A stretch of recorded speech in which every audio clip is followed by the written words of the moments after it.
er vi i Giveskud. Giveskud. Hej sammen. Vi må først komme ind klokken 10, så lige nu der klokken er... Vi har fundet. Klokken er 9:48. Så vi må komme ind om cirka 10 minutter. Ja. Hej sammen. Lige nu vi er kommet ind i sådan vores boma. Og vi har lige fået alle regler at vide. Og seriøst, jeg sover ved et hul, der kom dræbede kopper ind til mig, mand. Så hvis der er noget kop, der ser med, så besøg Sofie i Giveskud. Og seriøst, jeg hopper op til Viggo i nat, for jeg sover lige under hende. Er du klar for det? Ja. Jeg tager bamsen med. Jeg ligger faktisk mega godt, det er sådan dejligt blødt. Yeah. Og Tinas tæppe, det er mega dejligt. Ja, og dit sovepose er ikke sådan 27 år gammel, og... Men du har ikke nogen pude. Nej, jeg har ikke nogen pude. Men det er mega dejligt her. Jeg elsker det. Ja, du er bare positiv. Og jeg har ikke engang slik med. Det værste er bare, at vi skal til at gå hele vejen hen til køkkenet for at oplade vores mobiler. Ej, seriøst. Så er godt, man har en powerbank med. Fuck dig, Tine. Den skal jo også oplades på et tidspunkt, kan den? Hvor man kan lade 5 mobiler. Kan man? Og jeg er en af dem, ikke også? Hej.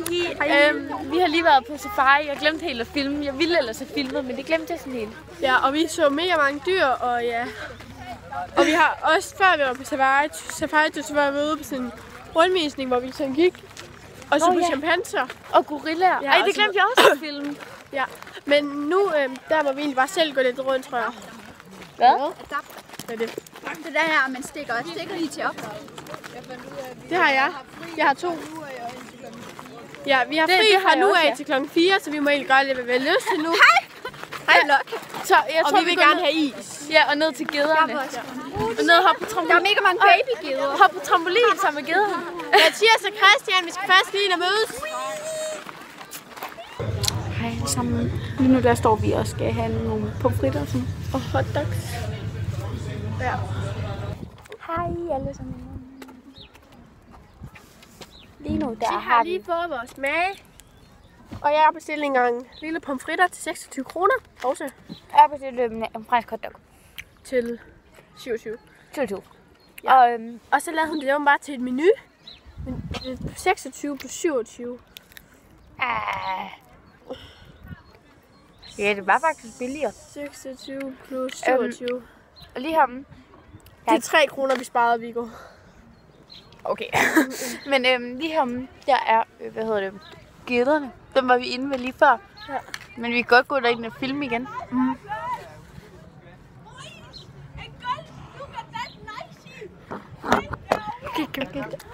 Vi er hos gederne. Den her gider ikke virke. Og de er så nuttede, de der gederunger. Lige nu der er vi på sådan en vipper.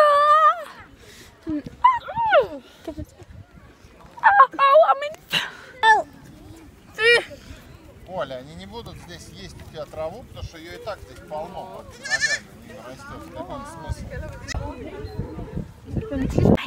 Se, den er mega sød, den her.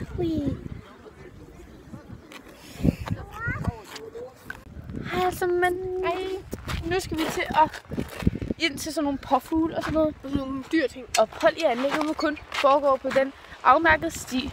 Berøring og fodring af dyrene er strengt forbudt. Okay, så ved vi det. Ja. Good, let's Og jeg har look! lige tabt den her ting ned i sandet 3 gange. Den er Ej, hvor det små. Det er påfuglene, de er mega søde. hvad er det derinde? Nu er der så en panda oppe i træet. Der. Hvor er den? Den er der. Solen skinner, så man kan ikke se den så godt. Lige nu der går vi hen til hestene og det der, og så ved trampolinerne, for vi vil gerne hoppe lidt på trampolin. Vi skal mødes om cirka 40 minutter. Ej, Og vi ved ikke, hvordan vi kommer hjem. det er kæmpeøjer der. Nej. Kæmpeøjer, de er derhen. Ej, ja, det er papegøjer. Nå! Der er papegøjer. La. Hej, lige nu har vi været hen og hoppet på trampolin og sådan noget. Og Viggo mistede hvad? Jeg mistede 30 kroner, men vi fandt 20 igen. Og Siv har lige mistet 200 kroner. Ja, Siv har mistet 200. Så ja. Der er en 20 her. Så ikke kom til... Ja, og nu skal vi tilbage, fordi vi skulle mødes med bomaen Mor! Lotte! klokken 4. Hej alle sammen. Lige nu, altså, jeg har ikke vlogget i lang tid, fordi det var sådan, den var lige til opladning i køkkenet. Det er den stadig. Men vi har lige haft sådan en morshow, hvor drengene de sådan skulle klædes ud med piger sådan med vores tøj og makeup, og hvor vi sådan skulle have drengetøj på. Jeg tabte, og jeg var land med den store pik. Ja. Sofus tabte. Jeg kom på anden plads, og Tina vandt. Ja, det forstår jeg sgu godt, fordi hun var så bøsset. Hun er så sjov med den der husen. Hey. Skal jeg trykke op her? Ja, vi indtager Ja, lige nu, altså klokken den er sådan, hvad var det nu? 5:30. Ja, 5:30, og klokken 6. Vi skal snart spise, og klokken 6, der må vi forlade brugmærerne, fordi at dyrene bliver lukket ind. Og så i aften, så tager vi hen og hopper på trampoliner. Der er trampolin, og der er legeplads, og der er Mickey Mouse dyr og sådan noget. Oh my god! Ej, tror du, de er ude? Ja, tror du ikke? Ja, de sover ude. Ej, så kan vi nu spille baby. Ja, vi skal ind til baby. De skider bare hele tiden. Ja, og de små, de tisser i tiden. Ja, de tisser overalt. Der er ikke noget ved at tisse på mig. Men vi filmer i hvert fald resten af aftenen. Vi har bål. Bål, Hej sammen. Nu har vi lige spist. Vi fik spaghetti med kødsovs. Ja, det tror jeg også. Og lige nu, der flytter vi sådan hårdt nu. Og så skal vi hen til gederne og trampolinerne lige nu. Kan du? Altså, så koldt skulle det heller ikke være. Men han tænker også lidt sådan okay. Ja, og det er mega koldt herinde. Det er helt vildt. Ja, jeg tænker bare sådan helt Hej. Hej sammen. Vi var på, og det er lige begyndt at regne. Ja, det er så irriterende. Ja. Vi skulle ellers have Så det er fucking koldt inde i vores hus. Hvis det varmer udenfor i dag, det der, hvor vi skal sove. Ja, og hallo. Jeg havde glædet mig til at komme hjem og hoppe på trampoliner, men nej, så begyndte det at regne. Ja, lige præcis nu, hvor vi er ude på. Ja, det regner. Det er fucking fedt. Og havler og sådan noget. Det er fucking Ja. lort. Og så har jeg sådan der er 3 typer trøje på, så føler man som en superbrød. Hey, er det din blog? Ja. Hej. Hvad så? Hej sammen. Nu går vi tilbage, fordi at, Det regner. ja, det regner alt for meget, så vi gider ikke rigtig. Det er koldt. Ja. Meget koldt. Hej alle sammen. Nå, det er derfor, Vi har lige bare skubbiduser. Det hedder skilspilling. Vi har også varm kakao. Kan du se min kop? Ja, varm kakao. Og gulerødder og... Gulerødder var den Kakao smager faktisk virkelig godt sammen. Gør det? Ad, fy for den. Jeg kan lige lave en DIY, hvordan I gør. Bare se med nu. Disco er et varmt kop kakao og en gulerod. Så tager de gulerod ned i kakaoen. Tager rundt og det smager faktisk godt, så prøv det helt klar.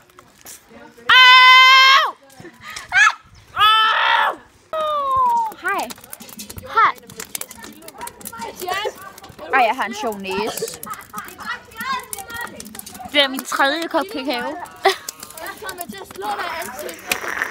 Ej, Helle, vi skal lige give dem en roomtur, når vi kommer ind i det der hytte der. Skal vi gøre det nu? Jo. Det her, det er så pigernes hytte, og vi har løven. Den er super sød. Så her, vi må faktisk ikke have sko på, så jeg tager lige skoene af. Super. Ja. Vi må da gerne stille den derinde, må vi ikke? Jo. Det gør vi bare ikke lige nu. Men vi skal sove, gør vi. Okay. Det her, det er så vores hytteting. Vipper sover her, jeg sover der, Siv sover der, Tina, Gloria og Maja. Og vi har tæpper på alle gulvene. Det synes vi bare sådan er lidt hyggeligt og sådan noget. Og ting. Yes.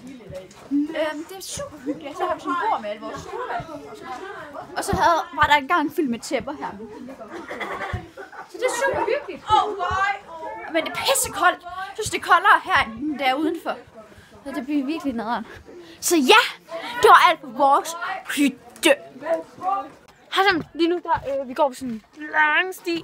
Hen til sådan noget udkigs noget. Hen til dyrene, som går herude. Nu er vi sådan herinde. Wow! Mig, Sofie og Mathias, vi står og kigger på dyrene. Se, sådan nogle huller, man kan kigge ind til dyrene. Ej, lige her ryger.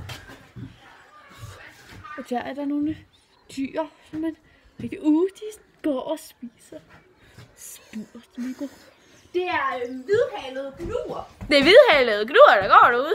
Jeg synes du godt, hende der guiden der. Hendes stemme minder virkelig meget om Gitte fra skolen af. Ja, det synes jeg også. Jeg tænkte sådan, hvem er det med om? Jeg tænkte også, wow, det lyder bekendt, det der. Ja, det der. Gitte fra skolen. Der var så sagde, hej, og det var wow. Er der med Gitte? Ja, hende der idrætslærer. Hej alle sammen. Jamen, vi ses. Det skal jeg nok. Godnat. Hej. Hår ligner en lort. Det hørte min far lidt. Ja, nu, hvad er klokken? Hvad er klokken? Den er 5 minutter over 10. Den er 5 over 10, og vi venter den bare på, klokken bliver 12 egentlig, gør vi ikke? Jo. Men altså, forældrene siger, at vi skal i seng nu, men det er klokken 10. Så hvem sender sine børn til klokken 10? Fuck, der er mange videoer, jeg kan Min mor. Det gør min faktisk også.